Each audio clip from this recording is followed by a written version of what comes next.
Civil rights icon Reverend Jesse Jackson has died. From marching alongside Dr. Martin Luther King Jr. to standing in a West Louisville pulpit during times of unrest, WDRB's Dalton Godby looks back on his national fight for justice that also touched our city.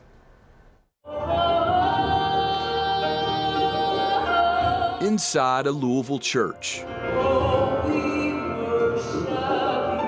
a crowd of people gathered to celebrate the life of Reverend Jesse Jackson, whose legacy of advocacy reached cities across the country, especially Louisville. And we will be good stewards of his name and good stewards of his work and legacy. Simmons College president and Louisville pastor Dr. Kevin Cosby is a longtime friend of Jackson. He would call me periodically and say, this is Jesse, Kevin, come to Chicago. He wanted me to drop everything to come to Chicago. He would say, I'm coming to Louisville.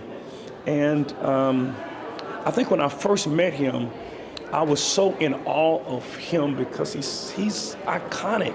He visited during periods of racial unrest, most notably in 2020.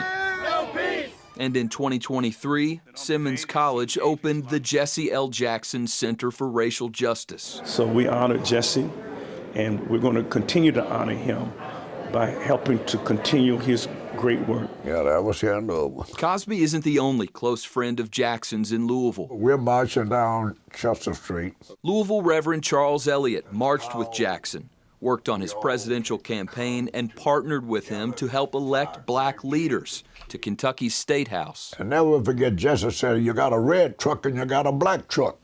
I said, yeah. He said, but both of them trucks. I said, yeah, that makes some sense. So you got white skin and you got black skin, you got round skin, but all of us are God's children. So that always stayed with me. Jackson's message of social justice often intersected with Louisville's own struggles and has cemented a relationship between the national civil rights leader and this city.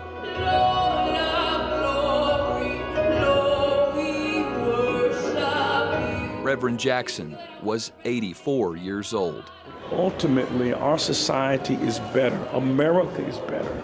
The black community is better. Race relationships is better. And I know I am better because God sent Reverend Jackson our way. Dalton Godby, WDRB News.